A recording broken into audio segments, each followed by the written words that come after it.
Alhamdulillah rabbil alamin. Nahmaduhu wa nasta'inuhu wa nastaghfiruh wa na'udzubillahi min syururi anfusina wa min sayyiati a'malina. May yahdihillahu fala mudhillalah wa may yudlil fala hadiyalah.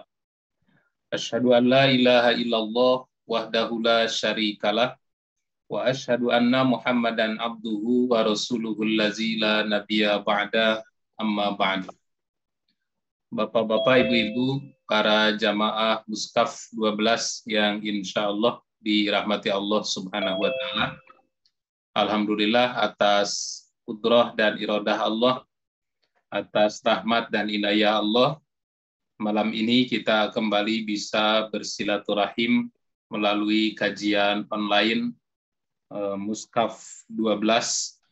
Mudah-mudahan kajian ini menjadi amal soleh untuk kita semua.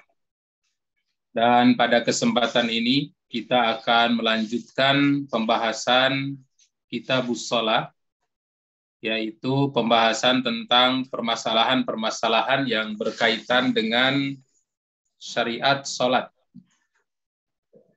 Pada kesempatan ini secara khusus tema kita akan membahas tentang kewajiban sebelum sholat, yaitu menghadap ke arah kiblat.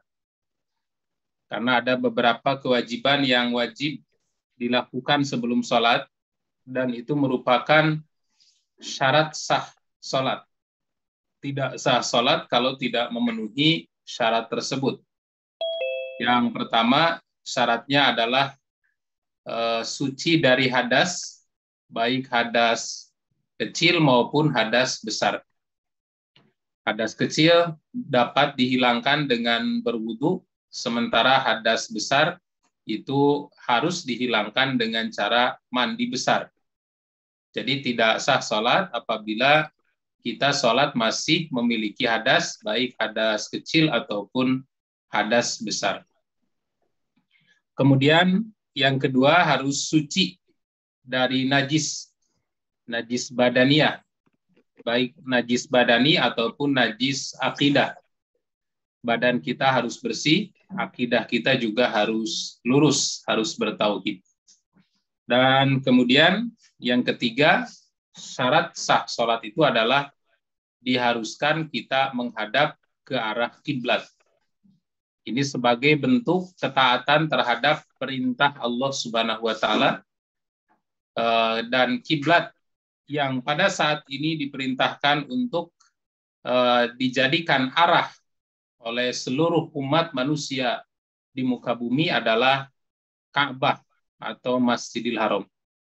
Bila kita sholat di luar Makkah, maka kita menghadap syatral Masjidil Haram, ke arah Masjidil Haram.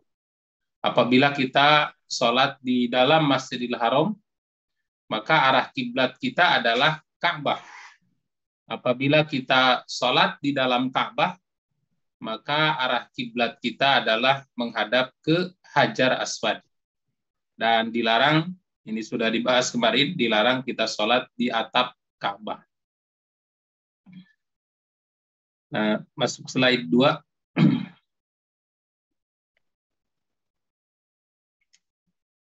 Masing-masing umat memiliki kiblat yang berbeda. Yang kiblat itu artinya arah untuk menghadap. Kiblat itu adalah termasuk perkara yang mungkin berbeda disebabkan bedanya umat dan nabi yang diutus. Hal ini sebagaimana difirmankan oleh Allah di dalam Al-Quran, surat Al-Baqarah ayat 147. A'udzubillahi minasyaitonirrajim. Walikulli wijhatun wa muwaliha. Dan bagi setiap umat ada kiblat yang ia menghadap kepadanya. Oleh karena itu, fastabiqul khairat, maka berlomba-lombalah kamu dalam berbuat kebaikan. Ainama takunu ya'ti bikumullahu jami'an, di mana saja kamu berada, pasti Allah akan mengumpulkanmu semuanya. Jadi kiblat ini sebenarnya sebagai bentuk simbol ketaatan kepada Allah.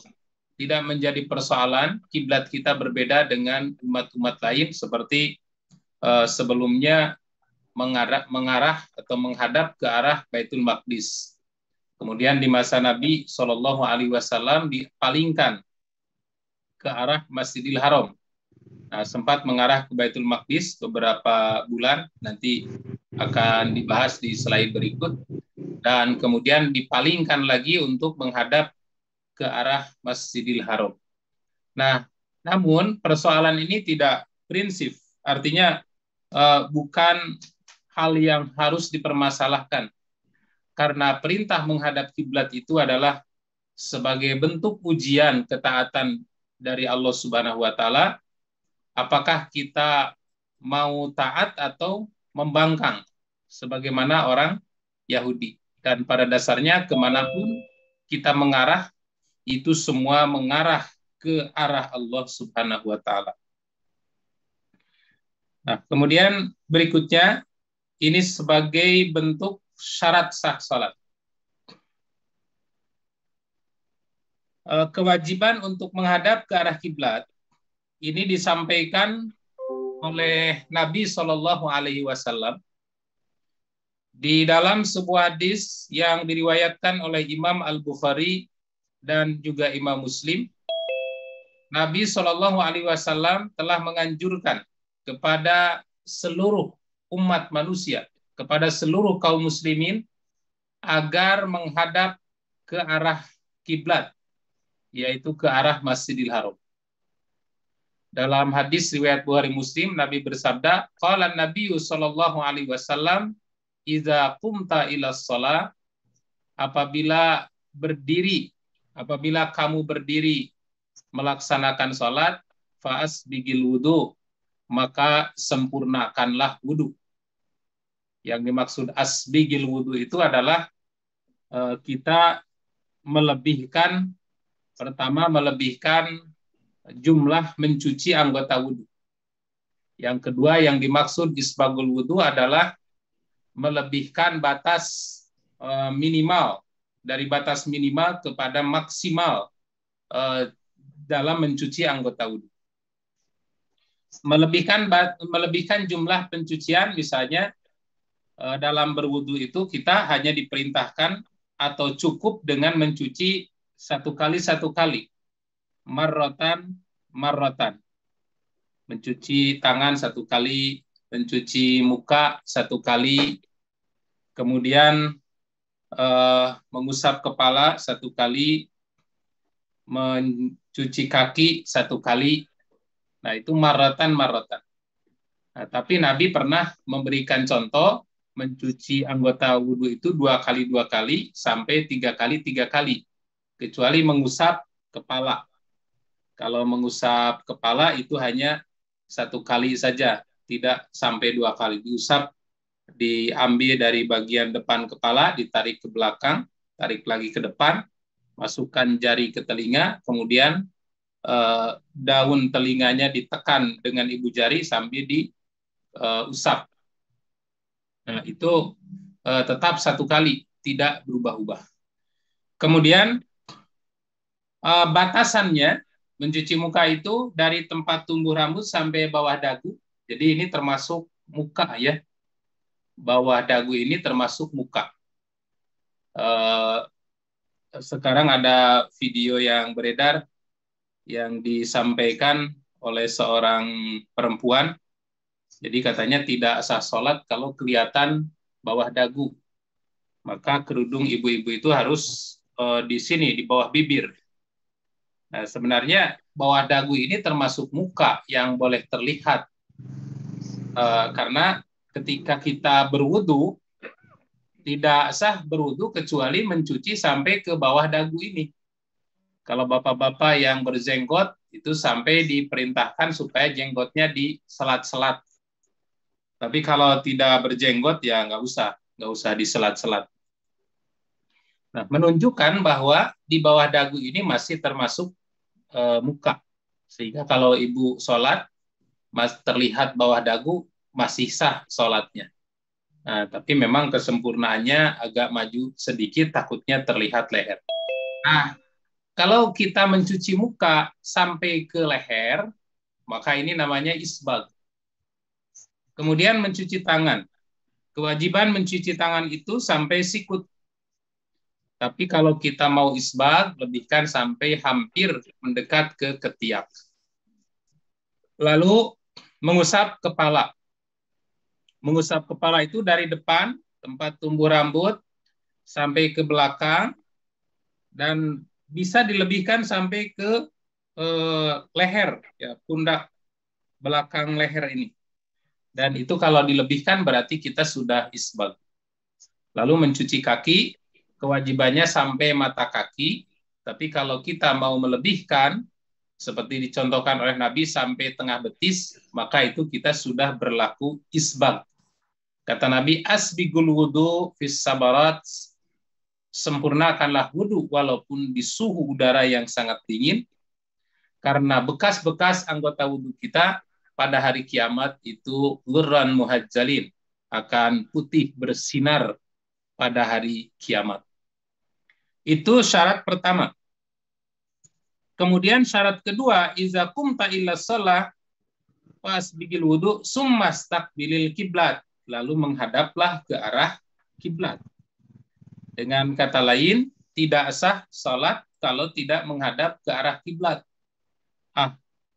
Terserah semau-maunya aja salat, yang penting salat. Nah, itu tidak benar. Karena syarat sah dari salat tidak terpenuhi, maka salat seperti itu tidak akan diterima oleh Allah Subhanahu wa taala. Setelah jelas arah kiblat, fakabbir, kemudian bertakbirlah. Nah, di sini menunjukkan bahwa ketika kita sudah berwudu, kemudian sudah menempati satu tempat sholat dan sudah mengarah ke arah kiblat, sebenarnya tidak ada bacaan apapun yang diperintahkan dibaca oleh Nabi Shallallahu Alaihi Wasallam kecuali langsung bertakbir saja. Tidak ada bacaan apa, kecuali di awalnya dimulai dengan komat dulu, kemudian fakabbir, langsung bertakbir. Nggak ada apa-apa. Kita sering mendengar mungkin ada yang membaca surat-surat tertentu sebelum sholat, seperti misalnya Falak bin Nas. Ada juga yang membaca Rabbi a'udzubika min hamazatis syayatin wa a'udzubika Rabbi ayyahdurun. Ada juga yang mentalafuzkan, melafalkan redaksi niat. Sebenarnya kalau kita merujuk kepada hadis Nabi Shallallahu Alaihi Wasallam yang sahih, itu semua tidak ada perintahnya. Jadi sebaiknya kita kembali kepada apa yang dicontohkan oleh Nabi. Begitu menghadap arah kiblat, langsung kita mengumandangkan qomat. Kemudian setelah itu bertakbir. Dan itulah mulai kita melakukan sholat. Nah, kemudian selanjutnya slide 4. Kadang-kadang kok maju. Ya. Ya. Kemudian selanjutnya Nabi Shallallahu Alaihi Wasallam memberikan jaminan kepada umatnya yang mengikuti kiblatnya, mengikuti kiblat Nabi. Sebagaimana hal ini dijelaskan, diceritakan hadis Imam Al-Bukhari yang bersumber dari sahabat Anas bin Malik. Kata Nabi, man shalla salatana, barang siapa yang salat seperti salat kami. Salat seperti salat kami, artinya seperti salat Nabi Shallallahu Alaihi Wasallam. Sebagaimana dalam hadis yang sangat populer, Nabi memerintahkan sallu kama ra'aitumuni usolli. Salatlah kalian seperti kalian lihat salat. Jadi dalam salat itu tidak boleh kreatif, tidak boleh berinovasi. Salat itu apapun gerakannya, ucapannya, semua harus mengikuti apa yang telah dicontohkan oleh Nabi Shallallahu Alaihi Wasallam. Tidak boleh kita membuat aturan sendiri. Karena jangankan kita, Nabi juga tidak berani membuat aturan sendiri di dalam sholat. Seperti pada saat pertama kali Nabi menerima wahyu perintah sholat dari langit sampai ke bumi, pada saat itu Nabi pun tidak melaksanakan apa-apa, kecuali setelah datang malaikat Jibril memberikan bimbingan, memberikan arahan, beginilah cara sholat itu. Datang di waktu zuhur, datang waktu asar, datang waktu maghrib, datang waktu isya, datang waktu subuh. Barulah Nabi tahu cara sholat yang sesungguhnya. Maka man shalla sholatana, kata Nabi, siapa yang sholat seperti kami sholat, wastaqbala qiblatana, dan menghadap ke arah kiblat kami, sebagaimana kami menghadap ke arah kiblat, yaitu ke arah Ka'bah atau ke arah Masjidil Haram, tidak menghadap ke arah yang lain. Nah, seperti sampai sekarang masih ada yang berkiblat ke arah lain.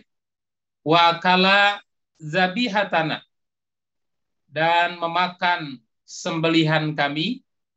Yang dimaksud dengan memakan sembelihan kami itu adalah menyembelih sebagaimana cara kami menyembelih, yaitu dengan cara membaca Bismillahirrahmanirrahim, kemudian disembelih di bagian yang dapat mematikan lebih cepat, seperti di urat nadi yang besar di leher, dan dibiarkan binatang itu mati karena kehabisan darah, maka itu dinilai binatang itu binatang yang halal. Fadzalikal muslim, maka dia adalah seorang muslim, alladzi lahu dimmatullah, yang ada dalam perlindungan Allah, wa dimmatur rasulih, dan yang berada dalam perlindungan Rasulnya. Fala tughfirullaha fi dimmatihi, maka oleh karena itu jangan mengkhianati Allah dalam perlindungannya. Maksudnya jangan mengkhianati Allah dalam perlindungannya adalah jangan mengkhianati Allah dengan cara menyelisihi nabinya. Kalau kita beribadah menyelisihi ibadah Nabi, berbeda dengan ibadah Nabi, maka itu dinilai kita telah berkhianat terhadap Nabi. Karena yang namanya pengkhianatan itu bukan hanya antar sesama hamba, bukan hanya pengkhianatan antar sesama manusia, tapi pengkhianatan itu bisa terjadi kepada Allah, mengkhianati Allah dengan cara menentang perintahnya dan melanggar larangannya. Itu berarti kita telah mengkhianati Allah. Yang kedua, pengkhianatan itu dalam bentuk pengkhianatan terhadap Rasulullah, yaitu kita menyelisihi sunnah-sunnah Rasulullah Shallallahu Alaihi Wasallam. Yang ketiga, bentuk pengkhianatan itu adalah mengkhianati sesama hamba, berkhianat kepada sesama manusia, kepada orang lain, kepada bawahan, atau mungkin juga kepada atasan. Nah, orang yang menyelisihi sunnah Rasul dalam ibadahnya, dalam sholatnya, dalam menghadap kiblatnya, dalam cara menyembelihnya, itu dinilai orang itu telah berkhianat terhadap jaminan yang telah dijamin oleh Allah dan Rasul. Fala tughfiru lahu dimmatah, kata Allah, janganlah kamu mengkhianati perlindungan yang telah dijanjikan oleh Allah Subhanahu wa taala. Nah, selanjutnya sebentar, agak silau nih.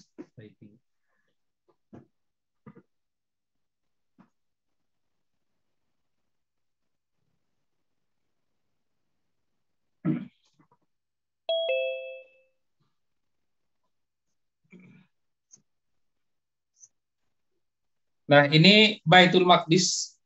Ini gambar Baitul Maqdis atau Al-Masjidul Aqsa. Jadi Baitul Maqdis itu merupakan kiblat pertama kaum muslimin. Pada asalnya kita sholat itu tidak menghadap ke arah Masjidil Haram, tetapi kita sholat itu menghadap ke arah Baitul Maqdis, ke Masjidil Aqsa. Dan tujuan Allah memerintahkan kepada kita menghadap ke Masjidil Aqsa itu agar ada ketertarikan dari orang-orang Yahudi. Karena orang Yahudi itu dari dulu sampai sekarang mereka arah kiblatnya menghadap ke arah Masjidil Aqsa. Nah, tapi ternyata setelah sekian lama Nabi dan para sahabat sholat menghadap ke Masjidil Aqsa, tidak terlihat celah-celah kesadaran dari orang Yahudi untuk ikut secara total terhadap ajaran Islam. Malah mereka semakin sombong, semakin membanggakan diri, seolah-olah kiblat mereka diikuti oleh umat Islam. Maka akhirnya oleh Nabi, oleh Allah Subhanahu wa Ta'ala dialihkan kiblatnya menjadi mengarah ke Masjidil Haram. Nah, ini penampakan Masjidil Aqsa. Jadi kalau kita kalau kita melihat peta ini, Masjidil Aqsa itu bukan hanya kubah Sofro. Kubah Sofro itu kubah emas. Bukan juga hanya kubah hijau. Tetapi Masjidil Aqsa itu huwa kullu madara alaiswar, yaitu seluruh wilayah yang dibenteng itu Masjidil Aqsa. Yang di situ ada beberapa masjid, ada beberapa tempat di situ. Jadi Masjidil Aqsa itu luas itu. Semua tempat yang di benteng ini, yang diberi di garis merah, itu semuanya area atau wilayah Masjidil Aqsa. Nah, itulah kiblat pertama yang diperintahkan oleh Allah untuk dijadikan arah kiblat oleh kaum muslimin pada saat kita melaksanakan sholat. Nah, hal ini dijelaskan oleh Allah dalam surat Al-Baqarah. Nah, coba pindah slide.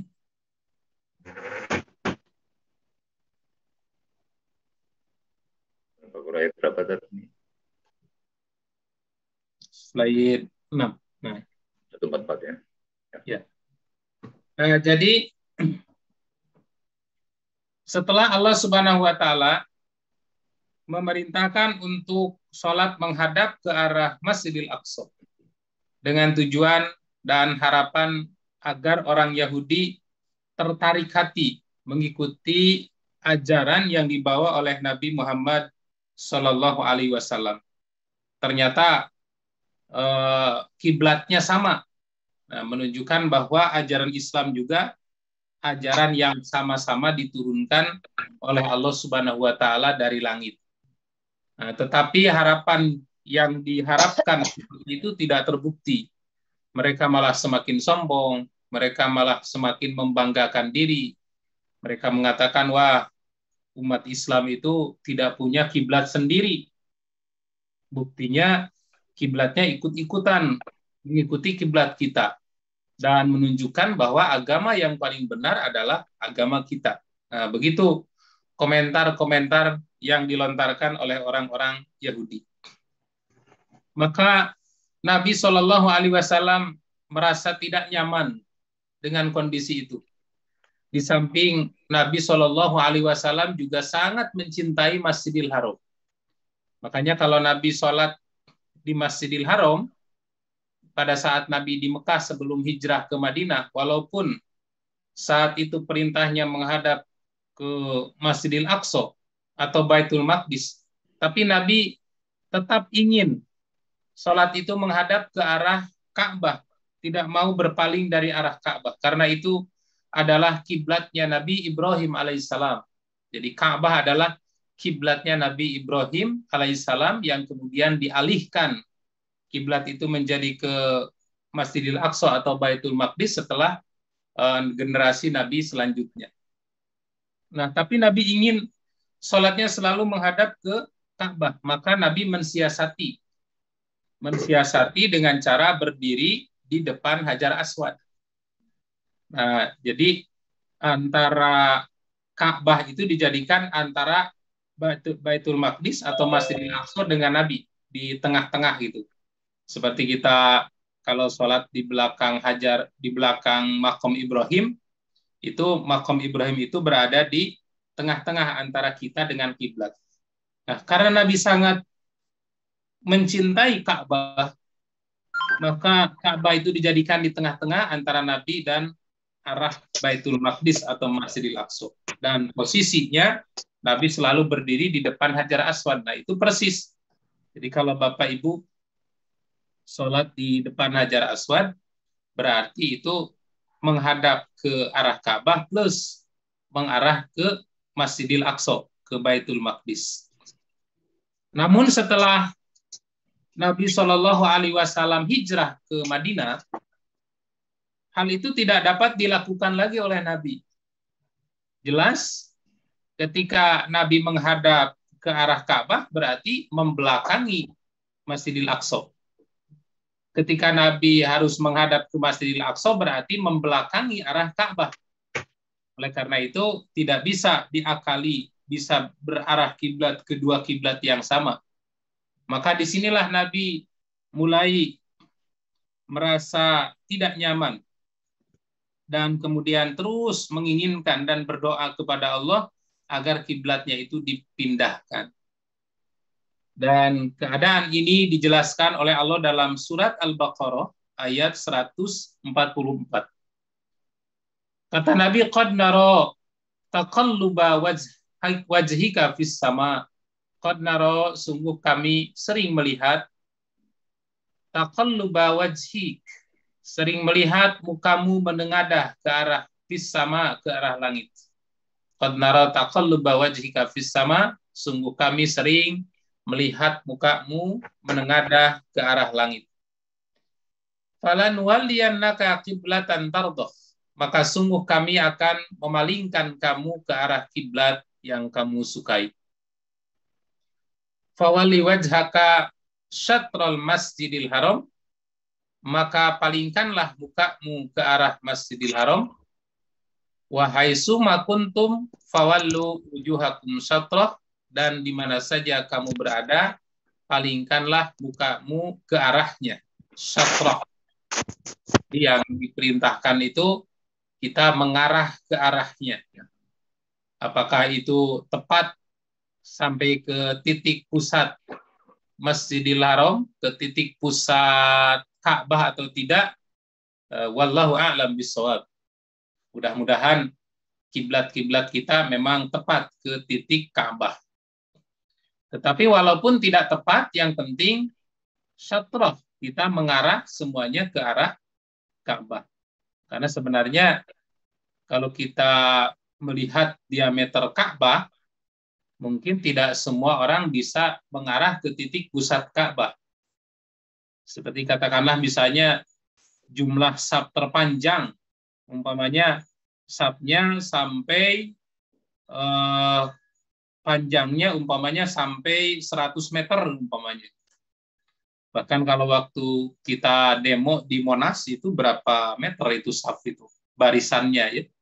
Barisannya tentu lebih dari 100, itu lapangan Monas itu kan luas sekali. Mungkin 500 meter, mungkin lebih. Dan kalau sholat berbaris lurus begitu sampai 500 meter, apakah semua bisa menghadap ke titik arah Ka'bah? Nah, tentu ini tidak mungkin. Karena diameter Ka'bah juga tidak selebar itu. Nah, maka yang penting di sini adalah fawallu wujuhakum syatrah, arahkan. Tapi sebisa mungkin memang kita harus berusaha untuk mengarah ke titik pusat.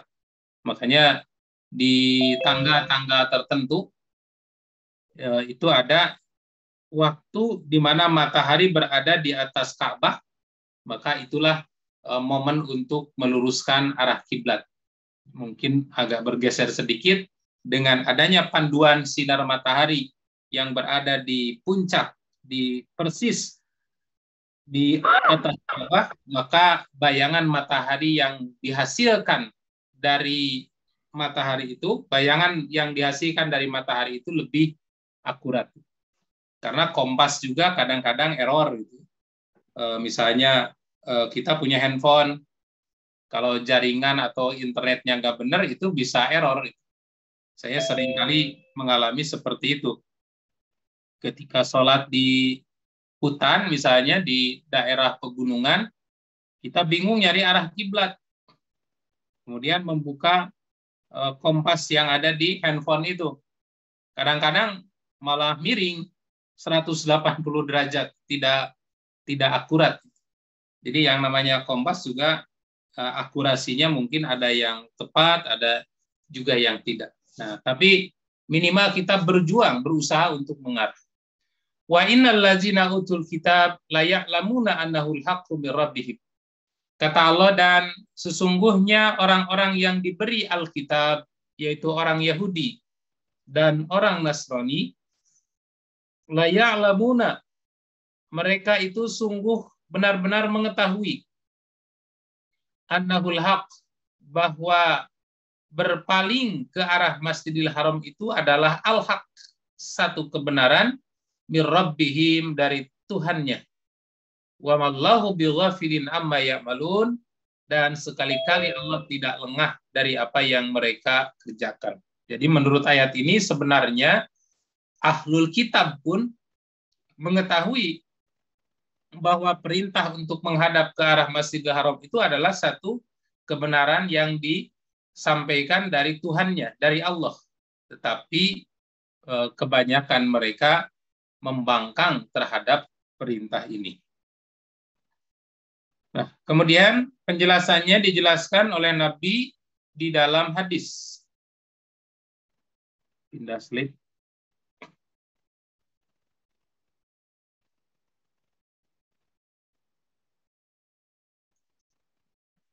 Penjelasannya dijelaskan dalam hadis riwayat Imam Muslim. Kan an Anasin radhiyallahu anhu anna Rasulullah sallallahu alaihi wasallam kana yusalli nahwa Baitul Maqdis. Dari Anas radhiyallahu anhu, sesungguhnya Rasulullah sallallahu alaihi wasallam salat menghadap ke arah Baitul Maqdis. Panazalat, lalu turun ayat. Qad nara taqalluba wajhika fis sama falanwalliyannaka qiblatan tardah fawalli wajhaka syatral masjidil haram. Nah, ini penjelasan tentang asbabun nuzul ayat surat Al-Baqarah ayat 144, yaitu yang pada asalnya Rasulullah terus berharap, berdoa kepada Allah supaya dipalingkan arah kiblat. Nah, kemudian berapa lama pada saat itu Nabi menghadap ke arah Masjidil Aqsa? Nah, ini dijelaskan dalam hadis berikut. Silakan dipindahkan.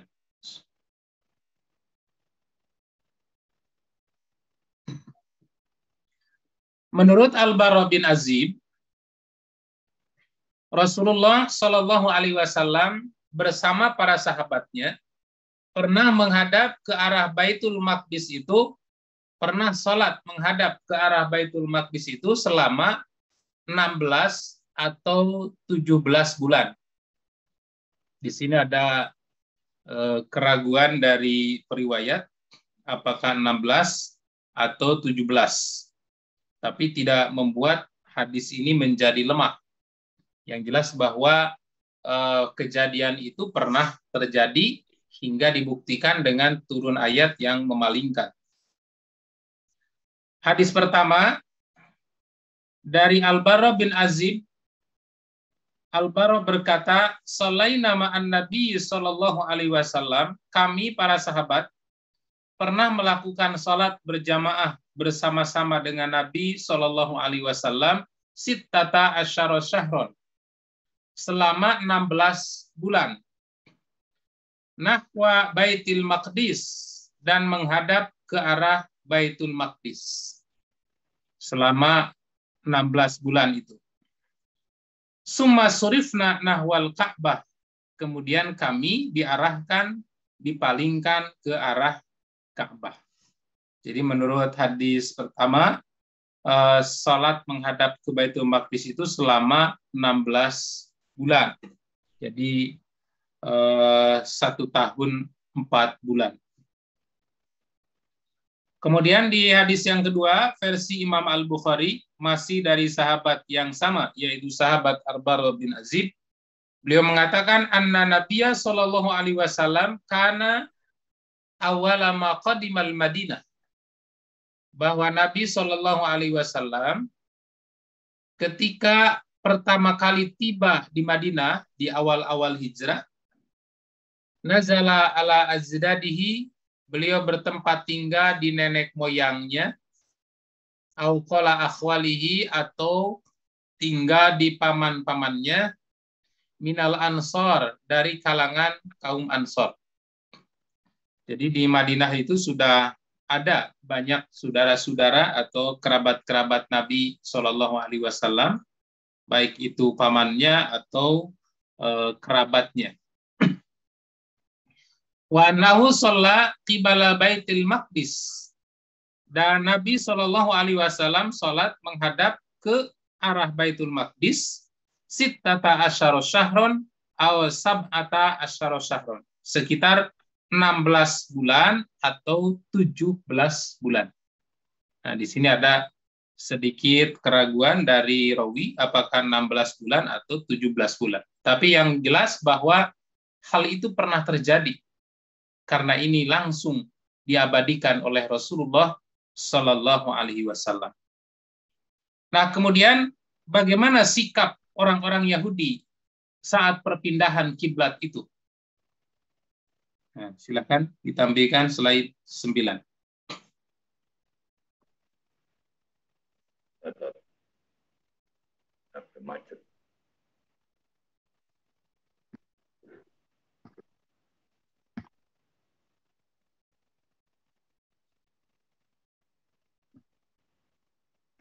Macet. Macet, Pak. Iya. Ya. 9 itu ini tadi. Ya. Sebelumnya, Pak. Ini. Saya kulus sufaha. Itu 10.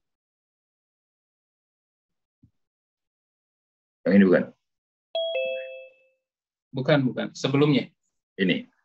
Nah, itu. Bagaimana sikap orang-orang Yahudi pada saat pindah kiblat? Jadi, orang Yahudi itu kan asalnya berbangga diri karena kiblatnya diikuti oleh Nabi dan para sahabat. Mereka menjadi sombong dan menganggap agama yang mereka anut, agama yang mereka yakini itu paling benar, dan menuduh bahwa ajaran yang dibawa oleh Nabi Shallallahu Alaihi Wasallam itu tidak jelas, tidak punya arah kiblat. Maka sikap orang Yahudi ketika pindah kiblat diabadikan oleh Allah dalam surat Al-Baqarah ayat 142. Kata Allah, saya kulus sufaha, orang-orang yang sufaha. Sufaha adalah orang-orang yang lemah akalnya, orang-orang bodoh. Minan nas, dari kalangan manusia, akan berkata, ma wallahum an qiblatihimul lati kanu 'alaiha. Mereka akan berkata, apa yang memalingkan mereka dari kiblat mereka, yaitu Baitul Maqdis, allati kanu 'alaiha, yang dulu mereka telah berkiblat kepadanya. Jadi, kenapa mereka harus berpaling? Mereka saling bertanya-tanya. Maka kemudian di dalam ayat ini Allah memerintahkan agar dijawab. Masih di ayat ini juga. Kata Allah, qul, jawab oleh Muhammad, lillahil masyriqu wal maghrib. Sebenarnya timur dan barat itu semua milik Allah.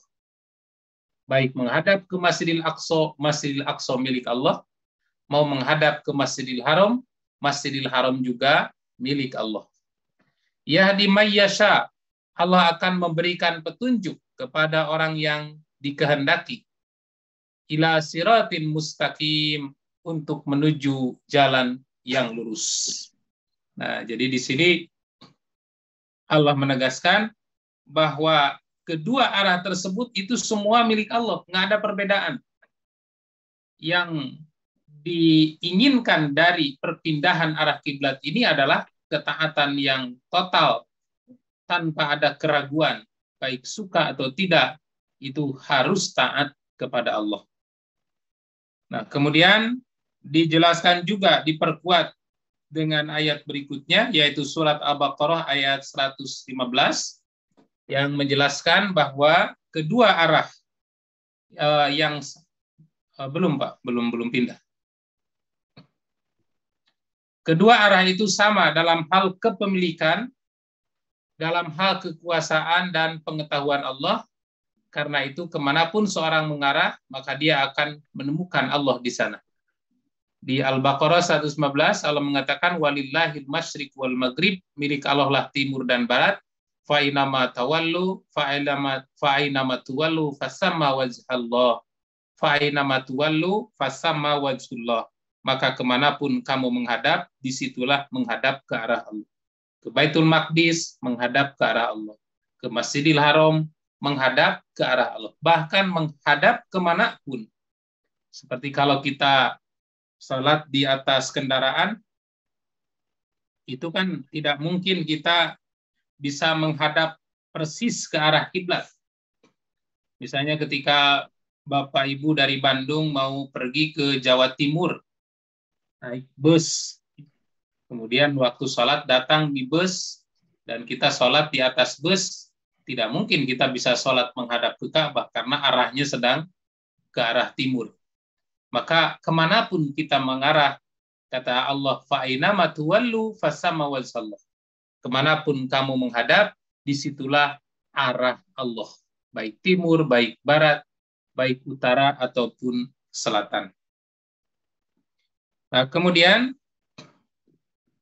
slide berikutnya, laisar birra an tuwallu wujuhakum kibalal masyriqi wal maghrib. Allah menegaskan, bukanlah satu kebaikan menghadapkan wajahmu ke arah timur dan barat, walakinnal birra man amana billahi wal yaumil akhir. Akan tetapi yang menjadi kebaikan itu adalah orang yang beriman kepada Allah dan hari akhir, wal malaika, dan beriman kepada para malaikat, wal kitab, dan beriman terhadap kitab, wan nabiyyin, dan beriman kepada nabi. Jadi sebenarnya menurut ayat ini, Masjidil Haram dan Masjidil Aqsa itu bukan tujuan sebenarnya.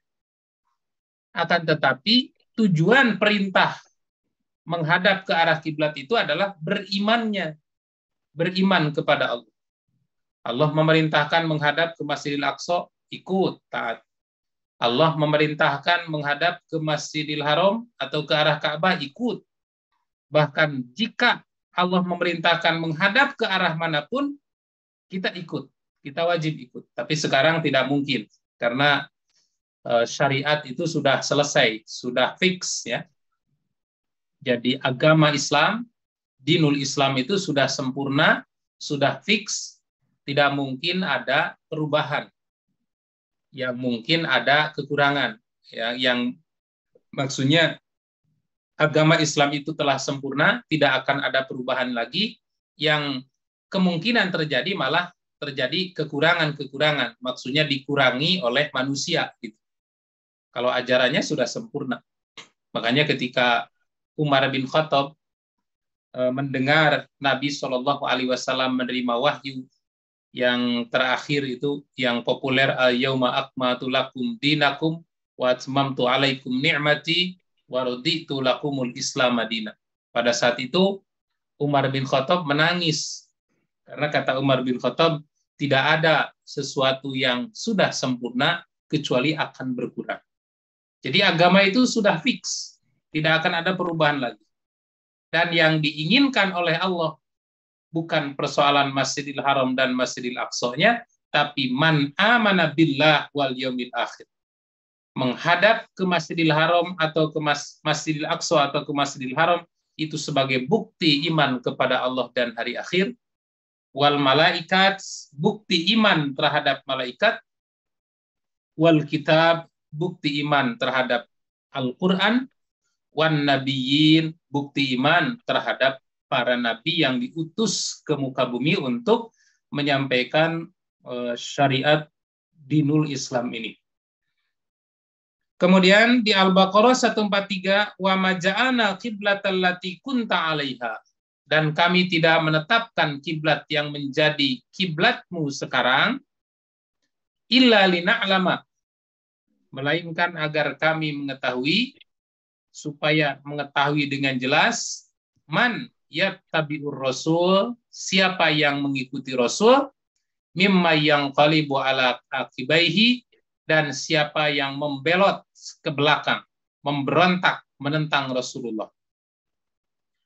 Wa in kanat lakabiratun illa 'alal ladzina hadallah, dan sesungguhnya pemindahan kiblat itu terasa berat kecuali bagi orang yang telah diberi petunjuk oleh Allah. Jadi menurut ayat ini, dipindahkan arah kiblat ini sebagai ujian yang nyata.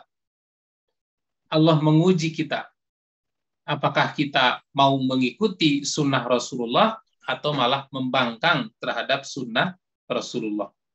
Dan peristiwa perpindahan kiblat ini akan berat dirasakan oleh umat manusia, kecuali bagi orang-orang yang mendapat hidayah tauhid, hidayah taufik dari Allah, maka itu akan terasa ringan. Kalau memang perintah Allah kemanapun mengarah, kita siap. Nah, selanjutnya, slide 11. Salat apa yang pertama kali dilakukan oleh Rasulullah setelah turun perintah pindah kiblat? Karena kalau kita melihat berbagai pendapat, itu banyak pendapat yang mengatakan bahwa ada perselisihan di situ ya. Jadi ada ikhtilaf, ada yang mengatakan waktu zuhur, ada yang mengatakan waktu asar, ada yang mengatakan waktu subuh, macam-macam. Dan lebih jelasnya ini dijelaskan di dalam hadis yang diriwayatkan oleh Imam Al-Bukhari. Dari sahabat Al-Bara' bin Azib, anna Nabiya sallallahu alaihi wasallam kana awwala ma qadimal Madinah, bahwa Nabi ketika pertama kali datang di Madinah, Nabi nazala ala azdadi au qala akhwali, Nabi singgah pada kakeknya, yaitu Azib, atau pada paman-pamannya, minal ansor, dari kaum Ansor.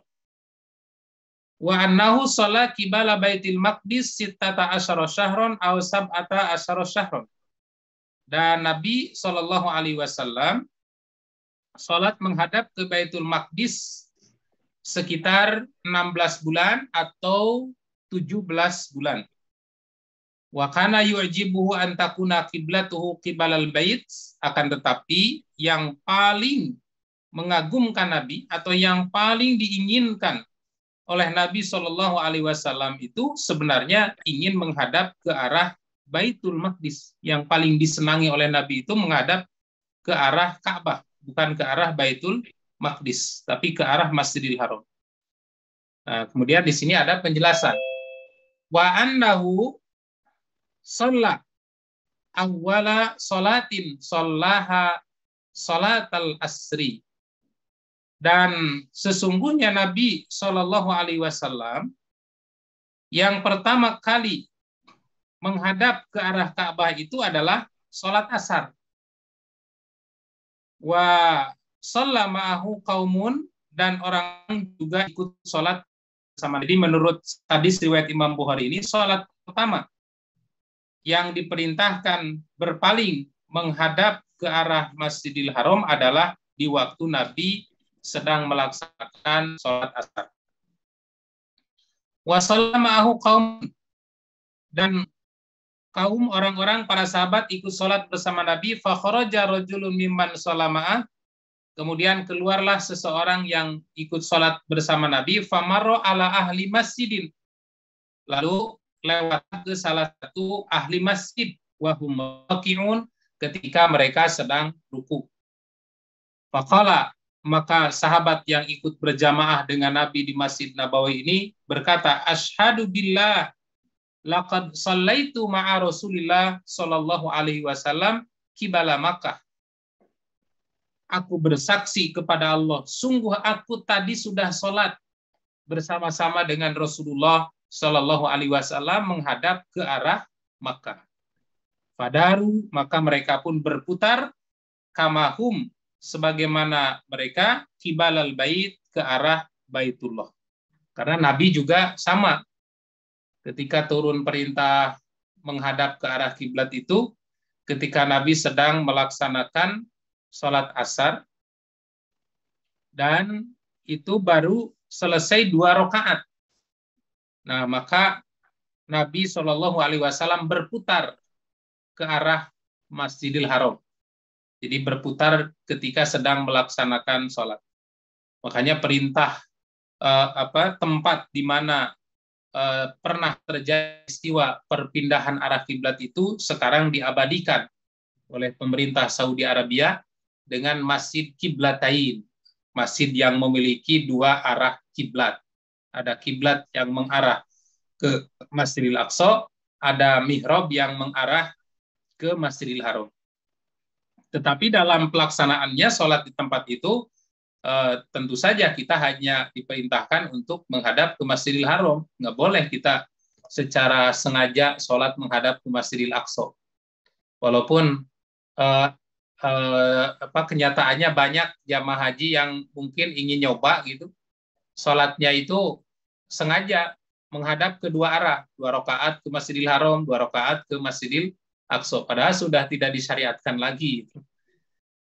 Kalau sekedar untuk konten mangga, tapi kalau itu diyakini sebagai ibadah, itu berarti sudah menyelisihi sunnah Nabi Shallallahu Alaihi Wasallam.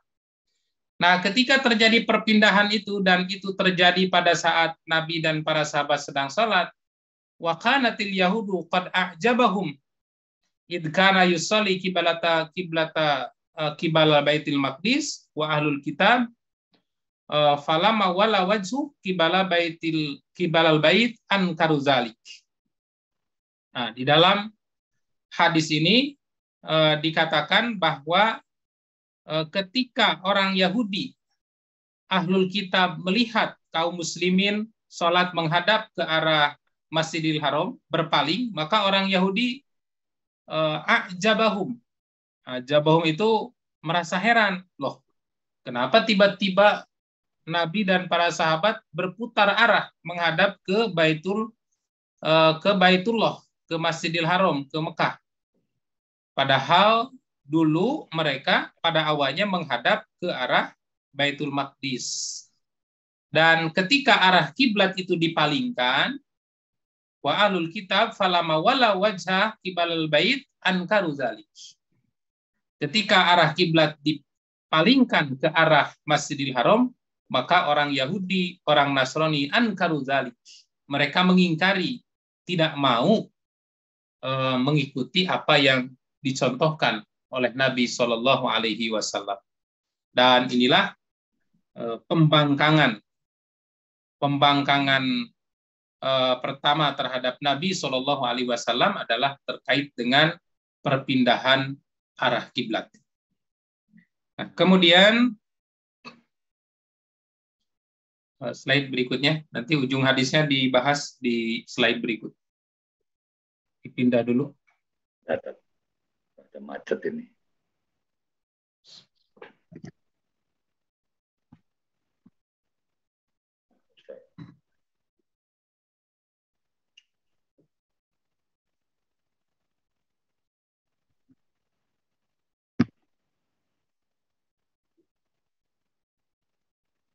Sebentar, masih macet. Harus diupdate nampaknya, Pak. Mungkin, ini sebentar saya coba lagi. Kemarin laptop saya seperti itu. Setelah diupdate, alhamdulillah lancar jaya. Sampai slide berapa lihat? Ini tadi. Slide 12. Ini berapa ini? Nah, berita pindahnya kiblat ke Baitullah itu baru sampai ke Kuba pada keesokan hari. Jadi ternyata tidak seragam. Begitu turun perintah berpindah arah kiblat, itu tidak seragam seluruh para sahabat melaksanakan. ada yang baru melaksanakan keesokan hari, seperti para penduduk Kuba. Perintah pindah kiblat itu turun di Kiblatain, kemudian sampai ke Kuba esok hari. Nah, saya tulis di sini penjelasan singkatnya. Berita pindahnya kiblat ke Baitullah baru sampai ke Kuba pada keesokan harinya, di waktu orang-orang Kuba sedang melaksanakan sholat subuh. Yang saat itu tiba-tiba ada seseorang yang datang kemudian berkata, sesungguhnya tadi malam telah diturunkan Al-Quran kepada Rasulullah Shallallahu Alaihi Wasallam bahwa beliau telah diperintah agar menghadap Ka'bah. Maka mereka berpaling kepadanya dan saat itu muka mereka menghadap ke arah Syam itu ke arah Palestina, lalu berputar menghadap ke arah Ka'bah. Nah, sebagaimana ini dijelaskan di dalam hadis riwayat Imam Al-Bukhari. Itu naik ke atas, Pak. Nah, ini betul. An Abdullah bin Umar qala bainan nasu biquba'in fi sholati subhi. Kata Abdullah bin Umar, di waktu orang-orang Kuba sedang melaksanakan sholat subuh, id ja'ahum atin, tiba-tiba ada seorang yang datang, faqala, seraya berkata, Inna Rasulullah sallallahu alaihi wasallam qad unzila alaihi lailah. Sesungguhnya Rasulullah sallallahu alaihi wasallam telah diturunkan Al-Qur'an kepadanya al-lailata, tadi malam. Unzila alaihi lailatal Qur'an. Tadi malam telah diturunkan Al-Qur'an. Wa qad umira ayyastaqbilal Ka'bah, dan sungguh Rasul telah diperintahkan untuk menghadap ke arah Ka'bah, ke arah Mekah, Masjidil Haram. Fastaqbaluha, maka oleh karena itu terimalah perintah itu, laksanakan perintah itu, pindah arah menghadap ke arah Ka'bah. Wa kanat wujuhuhum ila Syam, sedangkan pada saat itu para jamaah di Masjid Kuba wajahnya sedang menghadap ke arah Syam, ke arah sebaliknya. Fastadaru ilal Ka'bah, maka kemudian mereka berputar menghadap ke arah Ka'bah. Jadi dari sini juga menjadi ilmu untuk kita semua, atau bisa diambil fikihnya, apabila pada satu saat kita keliru arah kiblat, biasanya kan suka keder kalau kita berada di tempat orang lain, di negeri orang atau di kota orang, perasaan menghadap timur padahal ke barat gitu, atau ke utara atau ke selatan. Kita misalnya sholat ini nampaknya ke arah ini nih kiblat. Pada saat kita sedang sholat, tiba-tiba ada penduduk setempat mengingatkan, Pak, itu salah arah kiblat. Harusnya menghadap ke arah kiri atau ke arah kanan atau sebaliknya ke belakang. Nah, kita tidak perlu membatalkan sholat pada saat itu, langsung saja berputar arah pada saat kita sedang sholat. Dan inilah yang dilakukan oleh Nabi dan para sahabat. Ketika perpindahan kiblat, maka Nabi tidak membatalkan sholat, masih di sholat itu Nabi berputar arah. Nah, kemudian selanjutnya,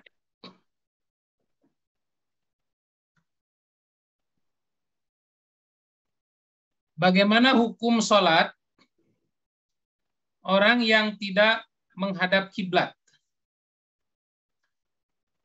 Maksudnya ada orang yang tidak menghadap kiblat secara sengaja, itu jelas orang yang seperti itu sudah berdosa, sudah menyelisihi Rasulullah Shallallahu Alaihi Wasallam. Namun ada juga orang yang tidak menghadap kiblat karena tidak tahu. Nah, di sini saya tulis hukum sholat ketika menghadap ke Baitul Maqdis. Bagaimana hukum sholat ketika menghadap ke Baitul Maqdis, dan bagaimana nasib orang yang telah meninggal sedangkan kiblat mereka itu ke arah Baitul Maqdis. Setelah kiblat pindah ke Baitullah, para sahabat pun bertanya antara satu dengan lain.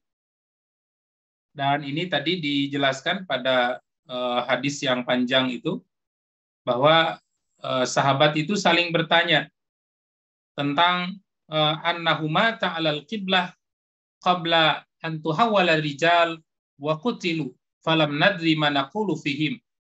Para sahabat bertanya bagaimana orang yang meninggal ketika sebelum berpindah arah kiblat atau mereka terbunuh karena dan mereka pada saat itu belum tahu arah kiblat.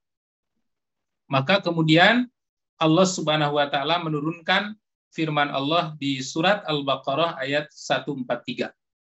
Kata Allah, wa makana Allah liyudhi'a imanakum. Dan Allah tidak akan menyia-nyiakan iman kamu.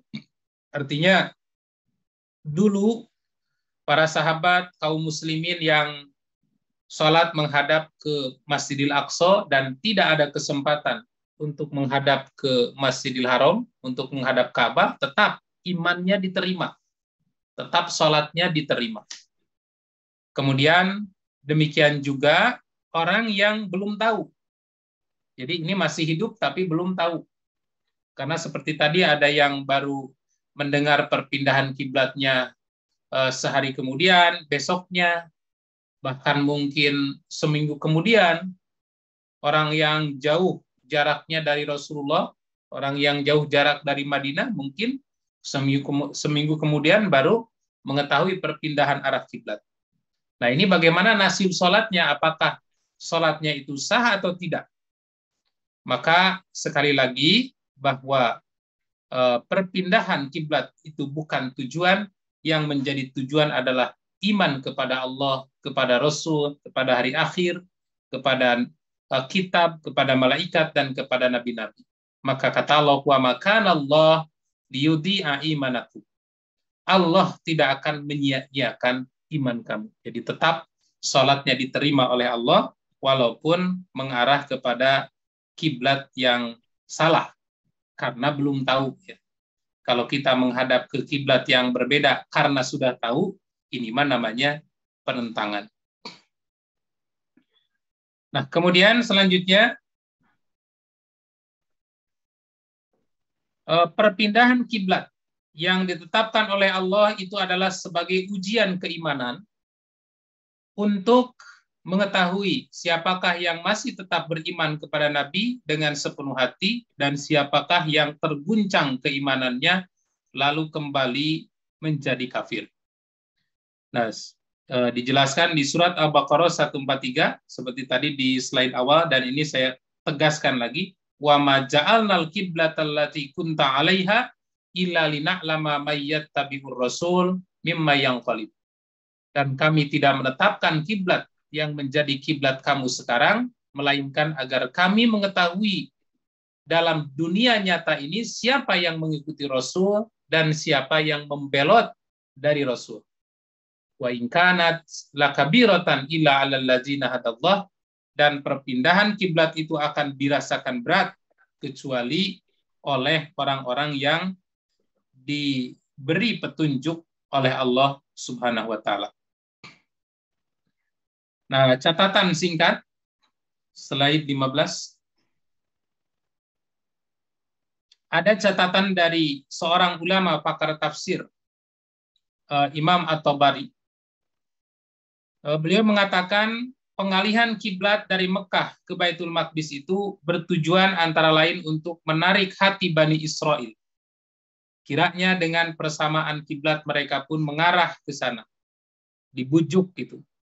Dan karena Baitul Maqdis dibangun oleh Nabi Sulaiman, leluhur Bani Israel yang sangat mereka kagumi, maka akhirnya Allah mengizinkan untuk sementara waktu menghadap ke arah Baitul Maqdis. Tujuannya supaya kaum Bani Israel mau ikut terhadap ajaran yang dibawa oleh Nabi Muhammad SAW. Tetapi harapan itu ternyata tidak terbukti, yang ada malah mereka membelot.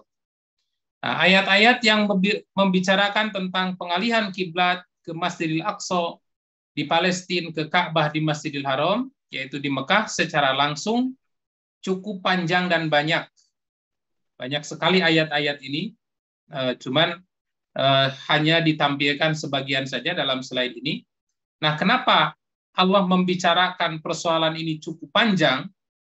Tujuannya ini antara lain disebabkan karena pengalihan arah kiblat itu dinilai sebagai persoalan pertama yang dibatalkan hukumnya oleh Al-Quran, yang di dalam istilah usul fikih peristiwa ini dikenal dengan nasikh mansukh.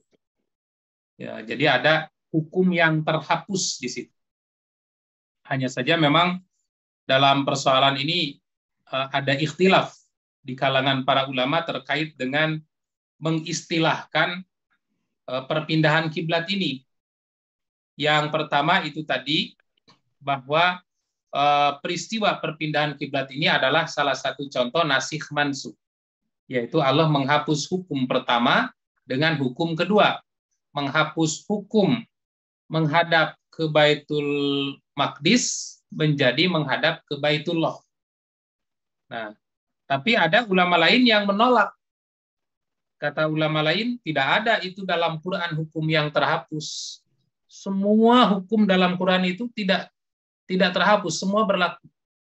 Hanya saja kenapa pada saat itu di awal-awal Islam, Nabi dan para sahabat diperintah untuk menghadap ke Masjidil Aqsa selama 16 atau 17 bulan, lalu kemudian dipalingkan ke arah Baitullah, ke arah Ka'bah, itu bukan berarti menghapus hukum menghadap ke Baitul Maqdis. Tetapi hukum yang ditetapkan menghadap ke Baitul Maqdis itu memang masa berlakunya hanya 17 bulanan atau 16 bulanan. Jadi ada dua sikap ya para mufasir, para ulama dalam menyikapi peristiwa pemindahan ini.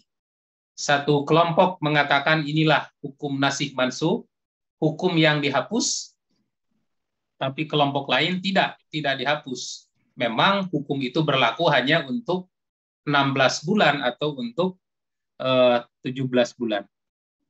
Nah, pembatalan sesuatu yang sebelumnya telah direstui itu boleh jadi meresahkan umat Islam, apalagi ia berkaitan dengan ibadah sholat yang merupakan tiang agama.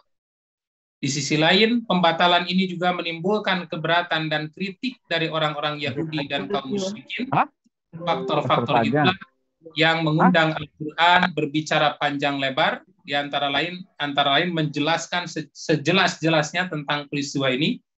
Yang kedua, mengingatkan dengan peringatan keras bahwa orang yang berpaling dari kiblat yang telah ditetapkan oleh Allah itu sama dengan membatalkan jaminan dari Allah Subhanahu wa taala, kemudian mengancam dan menjanjikan pahala, mengancam dengan siksaan, menjanjikan pahala, serta mengajukan dalil-dalil yang menampik keberatan tersebut.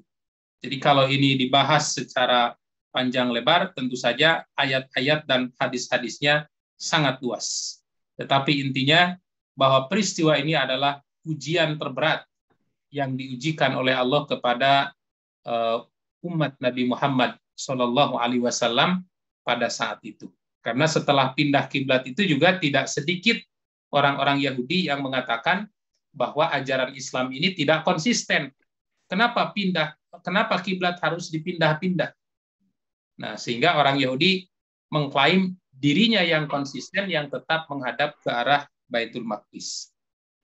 Nah, itu sedikit dari persoalan-persoalan yang berkaitan dengan perintah menghadap ke arah kiblat. Di slide berikutnya ini sebenarnya tidak berkaitan secara langsung dengan syariat menghadap kiblat. Ini hanya menunjukkan nama-nama kiblat ternyata memiliki banyak nama. Kita baca saja secara maraton. Pertama, kiblat itu disebut wadin ghairi dizar'in, artinya lembah yang tidak mempunyai tanam-tanaman. Karena memang di Mekah itu tidak ada tanaman yang bisa tumbuh, kecuali batu saja sama pasir. Tetapi dengan mustajab doa Nabi Ibrahim, Mekah itu walaupun tidak ada pohon, tidak ada rumput, tidak ada makanan apapun sekarang tumbuh subur.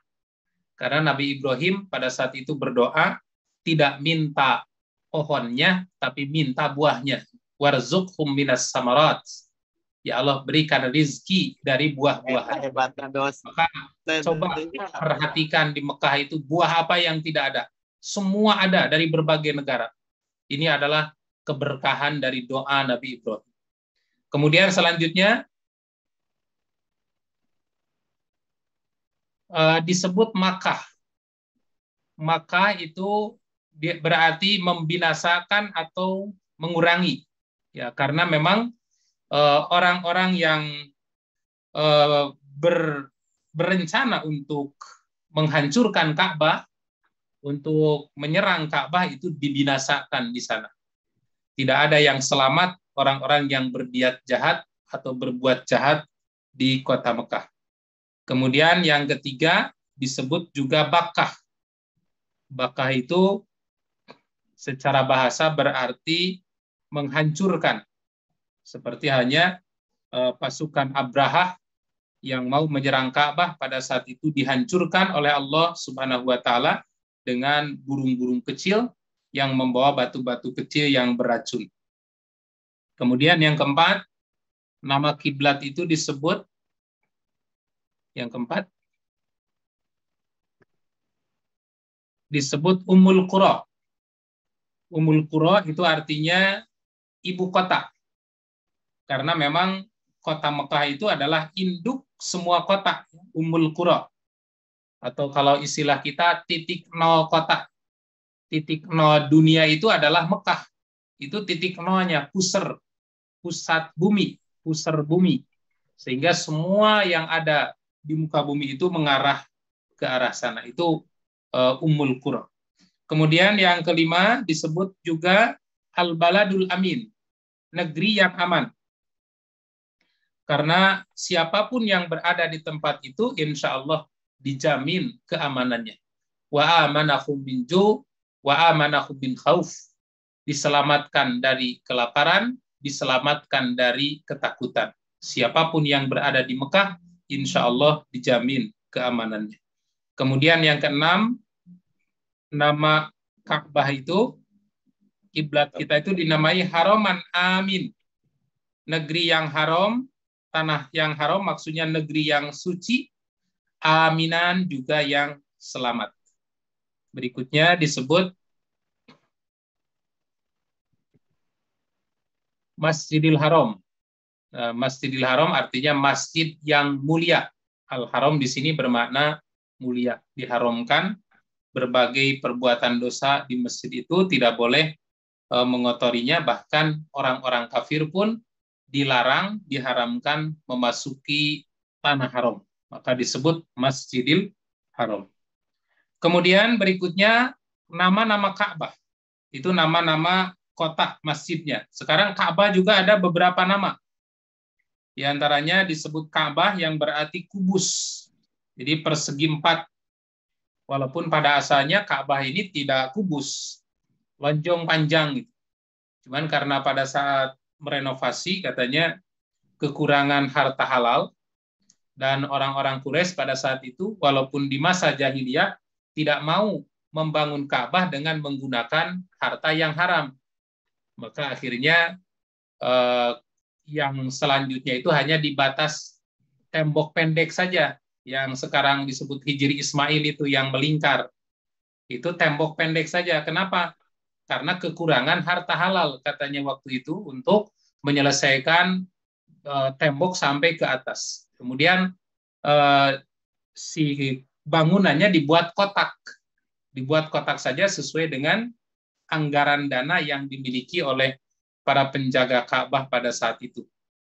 Nah, tetapi sekarang walaupun sudah harta melimpah, tetap saja dipertahankan bentuk desain bangunannya seperti itu. Nah, namun yang harus kita perhatikan pada saat kita melaksanakan tawaf itu jangan sekali-kali masuk ke dalam Hijr Ismail. Kenapa? Karena itu masuk seolah-olah kita masuk ke dalam Ka'bah. Jadi kalau kita tawaf di Masjidil Haram, lalu kita masuk ke dalam Hijr Ismail, maka dapat dikatakan tawafnya tidak sah. Harus diulang lagi tawafnya. Karena kita tawaf masuk ke dalam Ka'bah, padahal perintahnya harus mengelilingi Ka'bah. Kemudian selanjutnya disebut baitun. Baitun berarti rumah. Baitullah, malah rumah ini dinisbatkan kepada Allah, yaitu Baitullah. Dan penisbatan rumah Allah bukan berarti Allah punya rumah. Ini sebagai bentuk ditakrim untuk memuliakan rumah itu. Karena Allah mah tidak butuh rumah, tidak butuh tempat. Disebut Baitullah itu sebagai bentuk litakrim untuk memuliakan rumah tersebut. Kemudian yang ketiga, Ka'bah itu juga disebut Al-Bait. Ya, sama Al-Bait juga berarti rumah Allah. Yang keempat disebut Baitul Haram. Baitul Haram artinya rumah yang mulia. Kemudian yang kelima disebut Baitul Atiq, rumah tua, legend gitu kalau sekarang. Baitul Atiq, karena memang ini rumah tertua di dunia.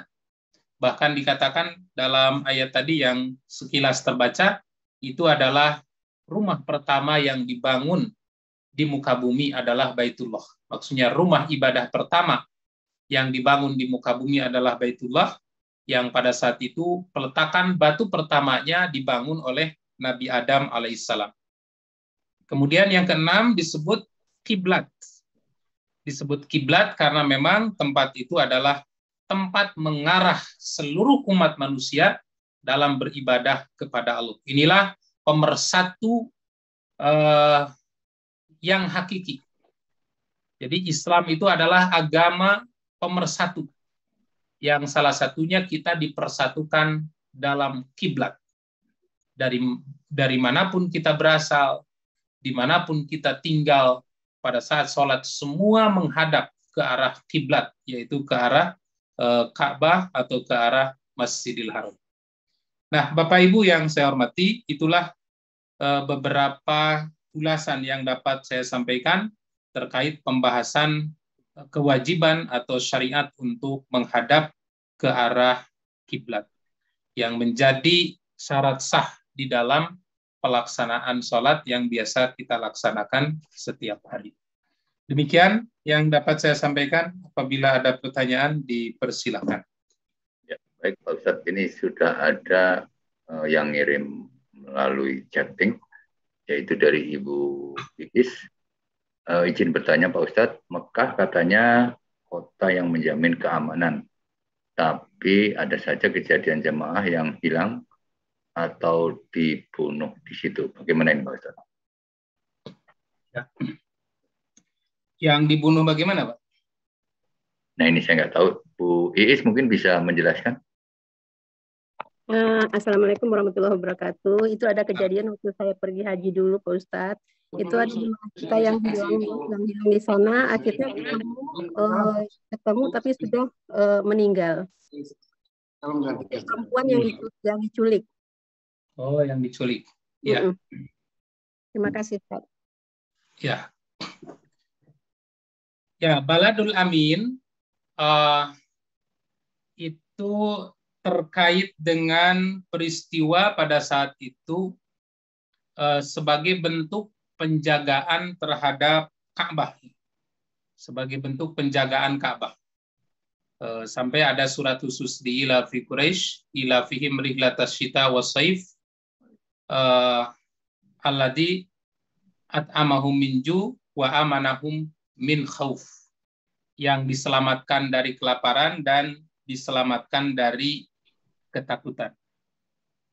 Nah, kalau terkait dengan peristiwa-peristiwa musibah-musibah, ya, kejahatan-kejahatan kecil, itu memang di zaman Nabi juga sudah sering terjadi musibah-musibah kecil itu. Tapi yang dimaksud negeri yang aman itu adalah aman dari kehancuran. Seperti kalau kita melihat dari sisi kekuatan, tidak ada yang mampu untuk menghalangi pasukan Abraha pada saat itu. Secara kekuatan manusia pasti hancur ini. Mekah ini pasti hancur, Ka'bah ini pasti hancur. Tetapi Allah melindunginya.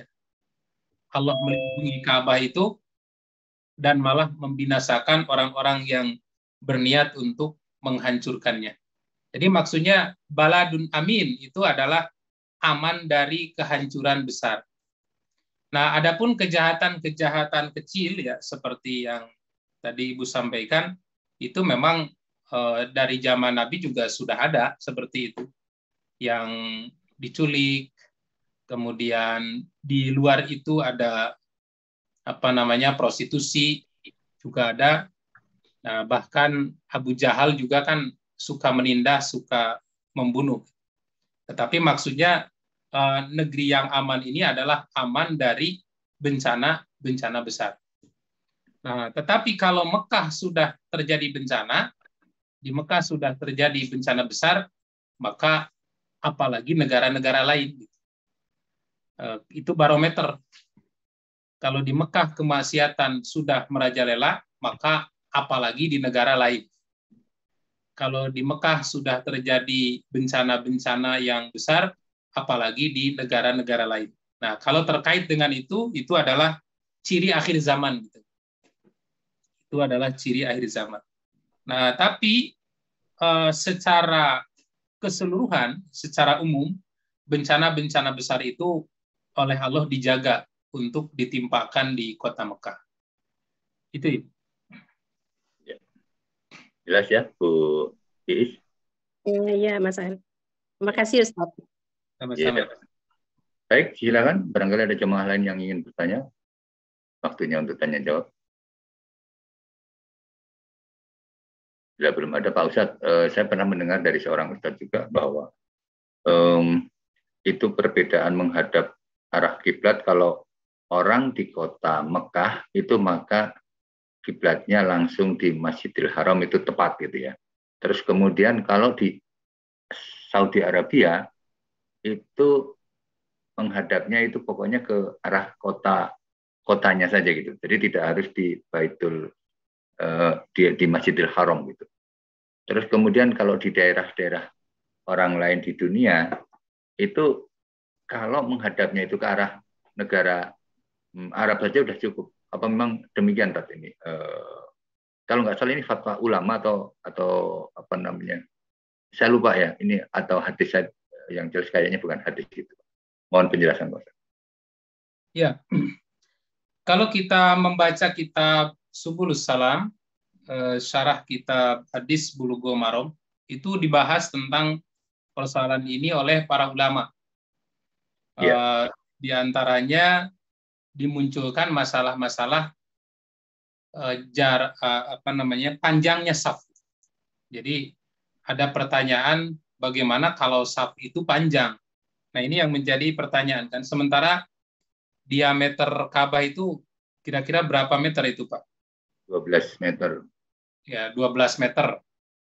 Nah, sekarang kalau kita sholat di masjid, misalnya mungkin nggak ada orang yang sholat safnya sampai panjang 100 meter gitu. Mungkin saja kan ada. Nah, kalau yang sholat yang 12 meter pertengahan mungkin bisa lurus ke titik arah Ka'bah. Tapi bagaimana yang 15 meter selanjutnya? Yang sayap kanan, sayap kiri yang mungkin, wah ini nampaknya sudah tidak menghadap ke arah Ka'bah. Nah, maka barometernya Masjidil Haram. Tetapi Masjidil Haram pun sama ada jaraknya, ada batas maksimalnya. Kalau kemarin kita sholat di Monas itu, waktu sholat di Monas itu panjang ratusan meter itu. Pada saat itu seluruh lapangan Monas tumpah ruah sampai ke jalan-jalan bareng melaksanakan sholat Jumat. Nah, tentu saja dalam kondisi itu tidak semua menghadap ke titik pusat arah Ka'bah atau Masjidil Haram. Nah, maka kembalilah kepada ayat yang tadi yang sudah kita bahas bersama-sama. Fawalli wajhaka syatrul Masjidil Haram. Arahkanlah wajahmu ke arah Masjidil Haram. Jadi yang penting syatroh, mengarah. Yang teknisnya secara fikih tadi seperti dikemukakan oleh Bapak, ini fikih dari para ulama. Kalau kita sholat di dalam Ka'bah, maka arahnya menghadap ke Hajar Aswad. Kalau kita sholat di luar Ka'bah, maka titik pusat menghadapnya ke arah Ka'bah.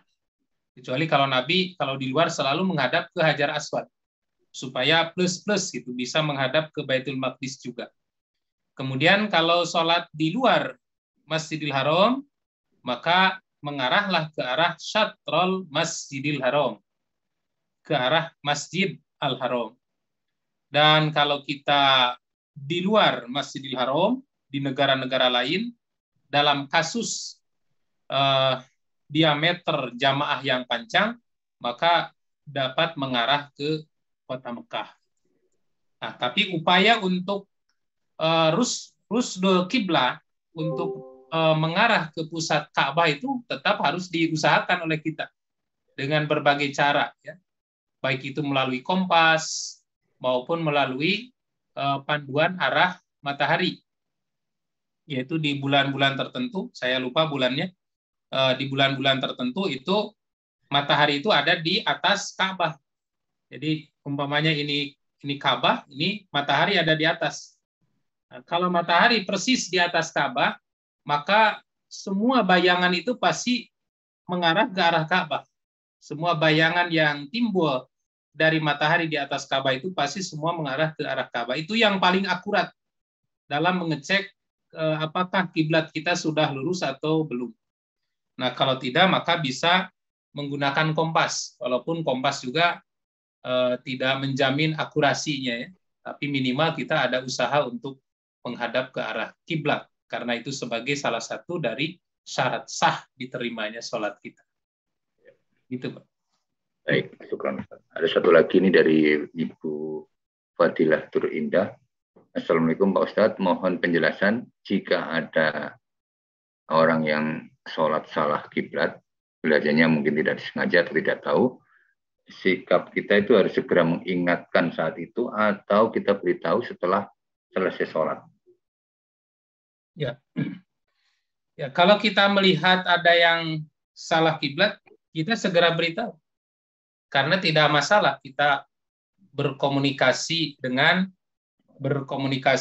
orang yang sedang sholat. Bahkan berisyarat pun boleh saja. Orang sholat berisyarat kepada orang yang tidak sholat. Itu diperbolehkan. Ya. Seperti Nabi pernah diberi salam oleh seseorang, Assalamualaikum. Nabi menjawab dengan melambai tangan. Jadi isyarat dengan memberi isyarat orang yang sholat kepada orang yang tidak sholat itu tidak membatalkan sholat, asal tidak berbicara gitu. Atau misalnya dalam keadaan darurat, Bapak mau pergi, Ibu sedang sholat, Bapak nanya kunci, kemudian kuncinya disimpan di lemari, tunjuk aja gitu. Tapi tidak berbicara. Jadi berisyarat di saat sholat itu tidak membatalkan sholat dalam kondisi yang memang sangat dibutuhkan. Nah, demikian juga komunikasi antara kita yang tidak sholat kepada orang yang sholat juga tidak masalah. Bukan hanya persoalan arah kiblat, tetapi termasuk juga lupa bacaan misalnya. Yang ini yang sedang sholat, bacaannya lupa, nggak ada masalah. Diingatkan oleh kita supaya lancar bacaannya. Nah, kemudian yang sering kita jumpai, banyak tamu misalnya yang salah sholat arahnya. Harusnya mengarah ke barat, malah mengarah ke timur. Bagaimana sikap kita pada saat itu? Sikap kita adalah segera memberitahu. Seperti hanya yang dilakukan oleh para sahabat ketika pindah arah kiblat sudah pindah, sementara yang lain belum tahu. Ada sahabat yang sholat di Masjid Nabi, kemudian pulang ke Masjid Quba, lewat ke Masjid Quba. Di Masjid Quba, para jamaah, para sahabat masih sholat menghadap ke arah Syam, ke arah Baitul Maqdis. Maka berteriaklah sahabat ini kepada orang yang sedang sholat itu, sambil mengatakan, Asyhadu billah, aku bersaksi dengan nama Allah, arah kiblat sekarang sudah pindah. Maka berputarlah mereka menghadap ke arah Masjidil Haram. Nah, demikian juga ketika kita nanti menemukan sahabat kita yang keliru arah kiblat, langsung segera kita ingatkan, Bapak, Ibu, mohon maaf, kiblatnya salah, harusnya menghadap ke arah kiri atau ke kanan atau balik ke belakang. Nggak ada masalah, segera diingatkan. Ya. Gitu. Baik, mungkin ada jemaah yang lain yang ingin bertanya, silakan. Langsung aja buka mic dan langsung bicara, boleh.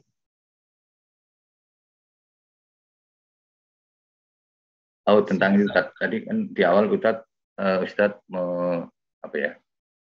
mengemukakan tentang setelah iqomat itu mulai sholat itu tidak ada bacaan tertentu gitu. Itu yang biasanya ya pernah didengar gitu ya. Ada usoli dan seterusnya, itu juga tidak ada hadisnya itu. Ya. Kalau kita melihat beberapa alasan yang masih melafadkan niat, seperti misalnya kita mau sholat isya, usolli sholat al-isya arba'a raka'atin mustaqbilal kiblah. Kalau jadi imam kita katakan imaman, kalau jadi makmum dikatakan makmuman, lillahi ta'ala Allahu akbar. Itu alasannya untuk memperkuat hati katanya. Jadi lisan untuk memperkuat hati supaya lebih mantap, maka diucapkan gitu. Nah, namun sebenarnya kalau kita melihat hadis-hadis Nabi Shallallahu Alaihi Wasallam, sebenarnya yang menguatkan itu hati, bukan lisan. Jadi dalam satu ucapan, dalam satu perbuatan itu yang menguatkan itu adalah hati. Jadi lisan dikuatkan oleh hati, perbuatan dikuatkan oleh hati, bukan sebaliknya. Hati dikuatkan oleh lisan, hati dikuatkan oleh perbuatan. Ini kalau saya lihat ini cara berpikir yang agak keliru ya. Kalau hati masih harus dikuatkan oleh lisan. Kalau satu amal masih dikuatkan oleh lisan. Mestinya yang menguatkan itu hati. Kenapa berbicara seperti itu? Hati yang menguatkan. Nah, di samping itu, yang dimaksud innamal a'malu binniyat, sesungguhnya seluruh amal itu tergantung kepada niat. Apa yang dimaksud niat? Menurut mayoritas ulama, an-niyatu itu adalah qasdus syai'in, memaksud sesuatu yang munculnya itu fil qalbi. Jadi tempatnya di dalam hati kita. Itu yang disebut niat. Dan tidak ada syariat untuk melafadkan niat. Karena niat itu mahaluha al-qalbu. Tempat niat itu di dalam hati, tidak perlu diucapkan. Kalau misalnya Bapak pergi ke satu tempat, itu pasti ada niat. Tidak mungkin kita pergi ke satu tempat tidak ada niat. Kalau saya sekarang mengambil gelas ini, mengambil gelas ini, kemudian saya minum, walaupun saya tidak katakan saya berniat mau mengambil gelas, kemudian meminum 3 kali tegukan, itu pasti sudah ada niat. Walaupun saya tidak mengemukakan secara bahasa untuk meniatkan mengambil gelas. Tapi pasti dengan mengambil gelas, meminum 3 kali tegukan, itu sudah ada niat di dalam hatinya. Jadi niat itu sebenarnya tidak perlu dilafalkan. Ya. Dan Nabi, kemudian para sahabat juga tidak pernah memberikan contoh melafalkan lafal-lafal niat. Seperti ada niat saum, ada niat sholat, dan niat lain-lain. Nah, hanya saja ada yang mengkiaskan melafalkan niat itu dengan ihlal ihram. Seperti kalau kita mau melaksanakan ibadah haji, setelah sampai di mikot, kita katakan labbaika umratan. Labbaika umratan. Aku penuhi panggilanmu ya Allah untuk melaksanakan ibadah umroh. Kemudian ketika beribadah haji, labbaika hajjan. Aku penuhi panggilanmu ya Rabb untuk melaksanakan ibadah haji. Nah, ini dipahami oleh sebagian kaum muslimin, ini katanya talafud biniat. Nah, padahal sebenarnya niatnya itu sudah sejak dari awal keberangkatan itu sudah ada niat untuk melaksanakan ibadah haji. Itu bukan talafud biniat, itu mengeraskan ikrar ihram. Mengeraskan talbiyah itu artinya mengeraskan ihlal ihram umroh atau mengeraskan ihlal ihram haji. Adapun niatnya itu tetap niatnya ada di dalam hati. Nah, kemudian sering muncul pertanyaan, bagaimana untuk membedakan antara satu ibadah dengan ibadah yang lain kalau tidak ditalafudkan? Nah, ini ada gambaran yang sangat baik dari seorang ulama. Umpamanya ketika kita mau melaksanakan saum. Dalam saum itu kan harus ada talafud. Seperti yang insya Allah Bapak Ibu sudah hafal, nawaitu sauma ghadin an adai fardhi syahri Ramadan hadis sana imanan wahtisaban lillahi ta'ala. Itu ada talafud yang bentuknya seperti itu. Apakah ada contohnya? Tidak ada. Dan banyak ulama yang mengatakan tidak perlu bertalafud seperti itu. Kemudian bagaimana membedakan niat saum ketika kita akan saum? Kata ulama tersebut, samakah orang yang makan pagi, samakah orang yang makan jam 3, katakanlah, yang besoknya tidak akan saum, dengan orang yang makan jam 3, besoknya akan saum. Nah, tentu saja ini tidak sama. Orang yang makan pagi, besoknya mau apa? Mau olahraga, mau kerja bakti gitu, supaya kuat. Itu kan beda niatnya. Niat makan itu besoknya mau kerja bakti, mau olahraga supaya lebih kuat. Tapi yang satu mah, saya makan pagi, tujuannya besoknya mau saum. Apakah sama niat orang yang makan jam 3 besoknya mau kerja bakti dengan orang yang makan jam 3 besoknya mau ibadah saum? Tentu beda. Itulah yang disebut niat. Jadi an-niyatu itu qasdu syai', memaksud sesuatu dan tempatnya di dalam hati, tidak perlu ditalafudkan. Maka demikian juga pada saat kita mau melaksanakan sholat, sudah berwudu, sudah bersih dari hadas kecil dan besar, kemudian kita menghadap ke arah kiblat, sudah tepat arah, tidak ada bacaan apa-apa, langsung saja Allahu Akbar. Begitulah yang dicontohkan oleh Nabi Shallallahu Alaihi Wasallam. Demikian, Pak. Ya, syukran. Ini ada salah satu. Oh ya, Ibu Fadilah, silakan. Ya. Sudah. Ya, terima kasih. Assalamualaikum Pak Aher. Assalamualaikum Pak Ustadz. Salam, silakan. Mas Oskem. Kalau mengenai yang tadi, intinya kan kita ingat lagi yang penting niatnya gitu ya Pak Ustadz. Kolbu, hati. Tapi beda lagi dengan yang kita kalau berdoa atau memohon pada Allah ya Pak Ustadz, harus diikrarkan ya. Kenapa itu ya? Padahal kalau dengan berdoa dengan khusyuk, dengan kolbu hati itu malah kadang-kadang agak bisa ini ya Pak Ustadz, benar-benar bisa dalam hati khusyuk sekali. Benar-benar kayak seakan-akan bicara langsung sama yang kuasa gitu. Bagaimana tuh Pak Ustadz? Ya. Terima kasih. Ya. Ada perbedaan dengan antara kita memaksud sesuatu dengan berdoa. Kalau berdoa memang doa itu dapat dikatakan sebagai media berkeluh kesah ya, istilah kita. Kita boleh mengeluhkan sesuatu kepada Allah, boleh juga kita memohon kepada Allah, boleh juga kita mengucapkan ucapan terima kasih kepada Allah. Dan doa yang terbaik itu adalah doa dengan cara munajat. Jadi munajat itu artinya kita berbicara tapi tidak bersuara. Itu namanya munajat.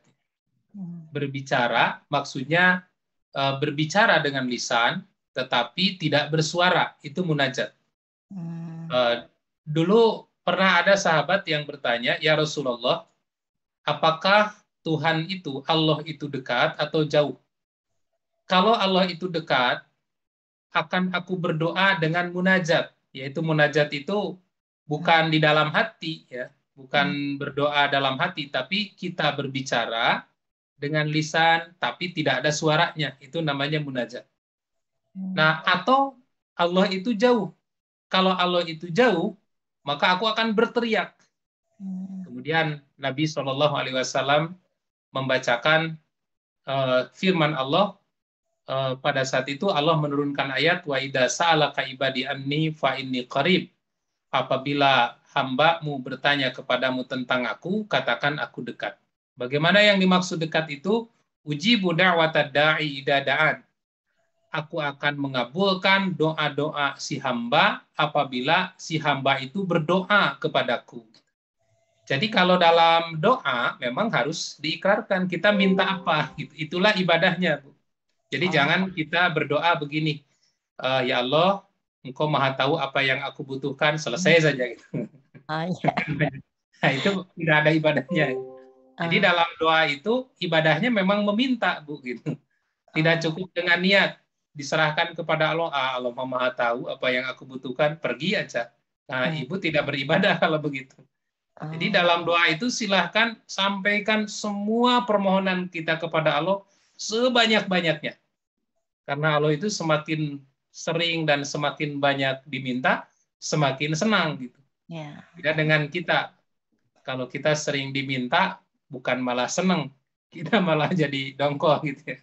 Itu bedanya kita dengan Allah. Allah itu senang ketika diminta oleh kita. Dan ibadah dalam doa itu tidak cukup dengan niat saja, tapi harus diucapkan. Begitu, Ibu. Ya, terima kasih banyak Pak Ustadz. Assalamualaikum.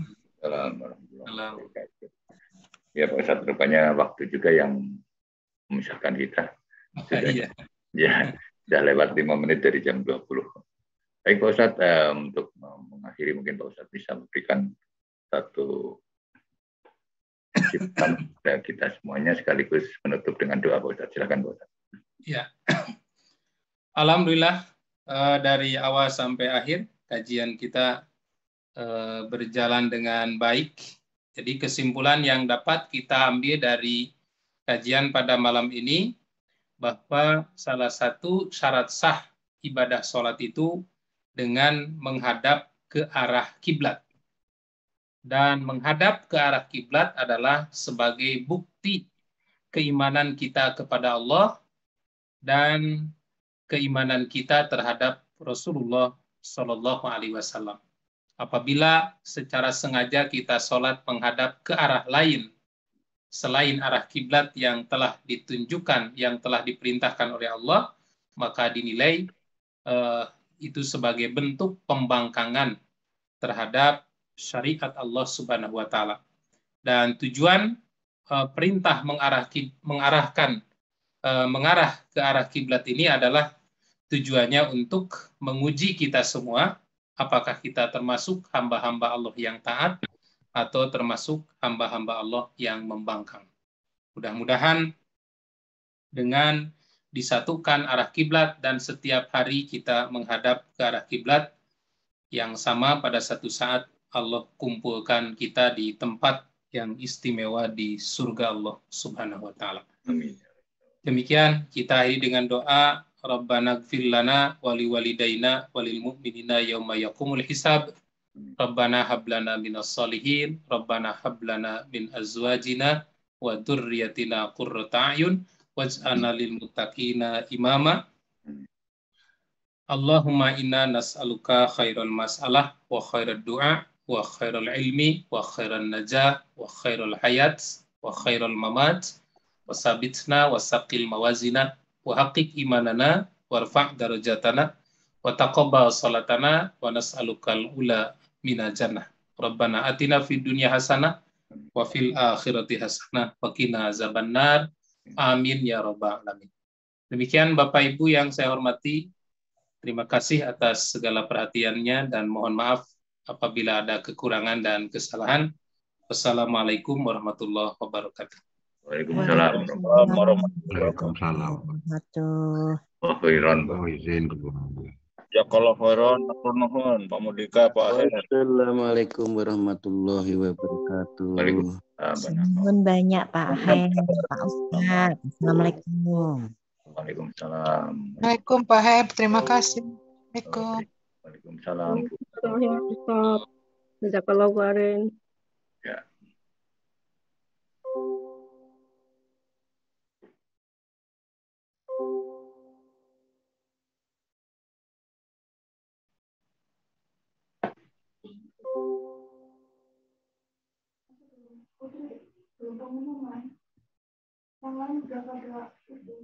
Di stop semuanya untuk yang ke kampus-kampus itu.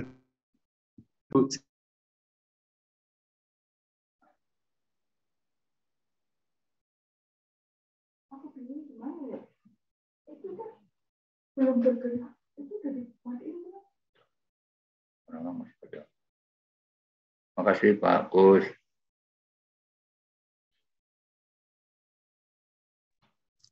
Sama-sama, Kang. Oh iya, Pak Joko, terima kasih.